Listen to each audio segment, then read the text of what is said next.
Okay, today, Charm, get out of the sandbox.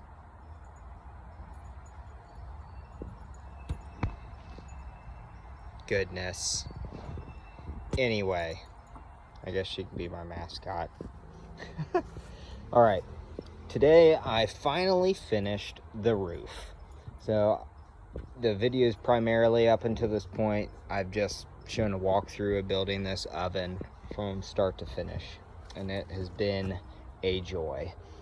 I'm pretty pleased with the roof, and I want to take a minute to showcase it. So let's start and go from right to left. Charm. So I put double drip edges on. I did the base because initially I didn't know when I was going to get to the shingles part, because I was waiting to do the second chimney for the smoker. I hope there's more interruptions, you know, such as more planes and maybe dogs. Anyway, but I did an initial drip edge over my pressed plywood because I just wanted to waterproof it as right off the rip to protect the wood. Initially, with the intention of doing the waterproofing paper, you drip edge, and then I put a little barrier, like poly something, just fabric, interwoven netting down to act as a barrier between the shingles and the paper. This is crucial if you're going to do a cedar roof, because it helps airflow underneath the shingles, because as the cedar shingles expand and retract, when they expand, that helps, you know, block further water from getting through, and it just slides off the back. But then you need that airflow underneath of it to dry out the shingles. Okay, so just starting from this side, you can see I got the one and then the two over top of my final product up top. So it's from this angle, and then this is the first time I've shown what's going to be my smoker too. So while I'm right here, I'll just explain, this is going to be where the smoker is. I'm going to have my fire down here. It's going to blow the air or the smoke here and then go out the top. So the reason why I waited so long to do my shingles up top was because I wasn't sure where I wanted the vent to be. So now with that there, I was able to finish. So I got the drip edge all the way on the front and the sides. I'm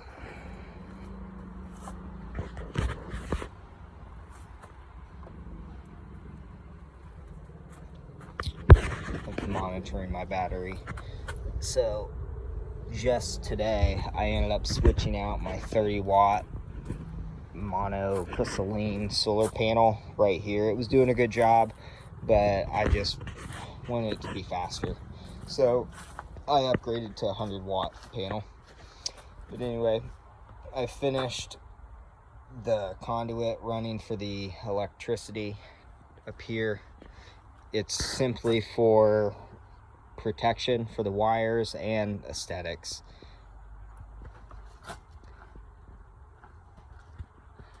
And that goes over there. Now here, I did cement these together because there is going to be some water flow here and it'll drip down, and I just, you know, didn't want to fill this with water. So I cemented it. Need to put another support right there, and then ran it up there. So enough talking about the video down here. Let's get up there. And here we are. So starting from right to left, you can see the initial 5 rows of shingles that I did several months ago and how they've aged. As I'm getting up, some of it's coming off, you know, so you can still see the new appearance underneath, but it's all gonna match eventually. So once I ran my wiring, did my panel, I installed this chimney for my smoker, and then finished the chimney for my oven. I think it turned out really nice. I really do. So, anywho, here's a couple just tips I found along the way. So in order to keep everything square, organized, just so it looks symmetrical, what I've done is I've measured 5 inches from the row to the next one. I draw my line here, and then I do the same on the other side, and then I snap my line, and then that gives me my straight edge for the next row. Another quick tip is when you get to the end of your run, like I did here, rather than drawing a line and cutting every single one, just take yourself a razor blade, drawing the line where you want it, depress it, bam, and then just clean it up again, you know, when you can. That way you don't have to waste time cutting. Okay, now that I got the final row done, I wanted to show you what's important when you're doing a cedar shake roof like this. The whole reason why this works is because you overlap it accordingly. So I've got, maybe a 1/4 inch gap between some of the boards, or a 1/16, not 1/4 inch, 1/16. So you can see, I don't know if you can, but this board here continues up here all the way to the very edge. The important part when you're finishing is just to make sure that this overlaps all the way to the top, because say it stops here, rain will get in here and go all the way down, make its way in there. So basically you just wasted your time. So I hope that makes sense. If not, check out other videos. They'll probably describe it better than me. So with my final row, I put it up there, edged it to the front, and then I nailed it, dip galvanized roofing nails. Very important. You can get the electro galvanized ones, but the dipped ones are the best. And then I put at least 2 in each of the very tip top. And then I've already put a drip edge here, because it took me a while to get to this part, and I wanted to protect the pressed plywood underneath as much as I could. But now the final piece is I'm gonna lay 1 more row of drip edge just over top, and I think I'm gonna try, I don't know, I was thinking about like pressing it down just with like some liquid nail so you don't see any screws, just to make it as watertight as possible. But I think what I'll do is I'll just put the drip edge down, screw it in so it's firm, and then just get some silicone and just police up those holes I would have done. Here's what it looks like for my one chimney for my smoker. So this isn't actually fitted, secured yet. It's just friction fit in, and it's doing well. What I did here is you're gonna wanna this, I don't even know what this thing's called, sheath, whatever. It's a vent, but you're gonna want to put that over your hole, and then you can see the different contrast between the cedars. It's because I did these several months ago, and then I stopped because I wasn't sure where this vent was going to be. So since I figured that out, and the weather's, you know, getting colder and whatnot, I went ahead and finished the roof today. So what I had to do to make sure it'd be watertight, is lay this piece over top of this, you can see, and then slowly stack these boards going up. So then the water, if it comes down here, it'll go right in here and then go around and then keep on going through. If I had tucked this underneath here, we would have the same issue that I was telling you guys about at the front of the roof, where water would then be, you know, drain underneath this and it'd rot out. So, hey buddy, are you on the roof like daddy? Yeah, you better be careful, little man. Oh good, he's got gardening tools. Well, so, okay, I hope that makes sense. So there's how I did that one. And then this one I think turned out much nicer. Might just be because I had the new cedar shakes to work with around it, so it looks better. But I did the same thing, just stacking, overlapping accordingly, and then keeping this edge here, because this is gonna, when the water's coming in, it's gonna come around here and then just go all the way through, not underneath here.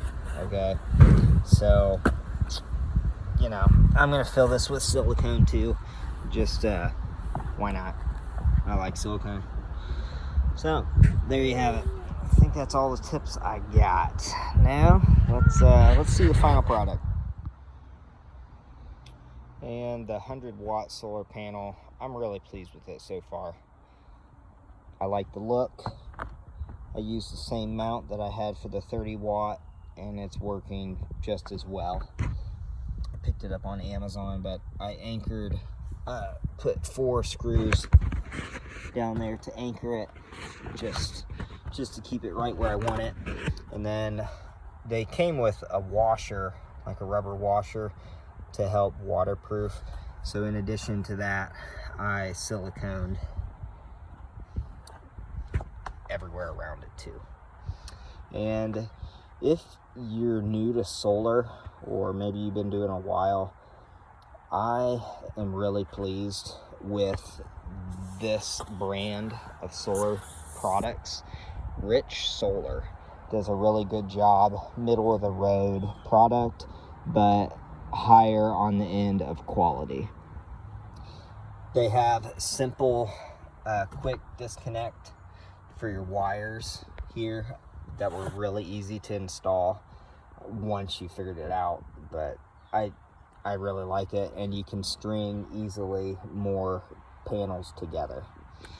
Eventually what I'm going to do, because it is a little close, I'm gonna be buying another in section for this chimney, because I want to raise it up to get it away from my solar panel, you know, at least another 2 feet, just because I've noticed from the smoke cloud from just my oven, it turns things black.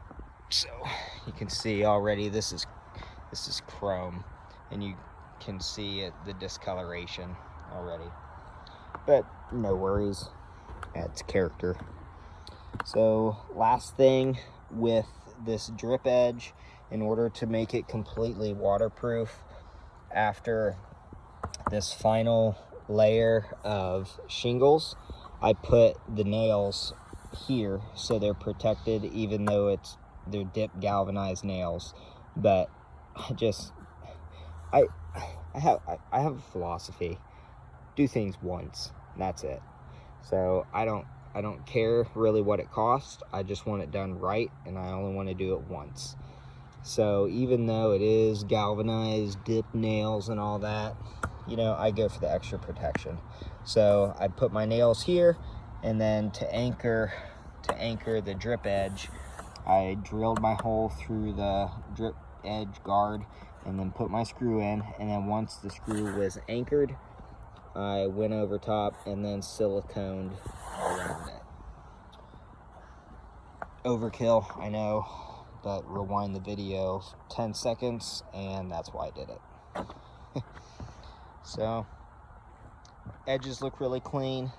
Overall, it's a roof for my smoker and ovens. So anyway, Thanks for watching, guys, and if you got anything out of this video, leave me a thumbs up. And I hope this helps you become a modern pioneer. Be safe.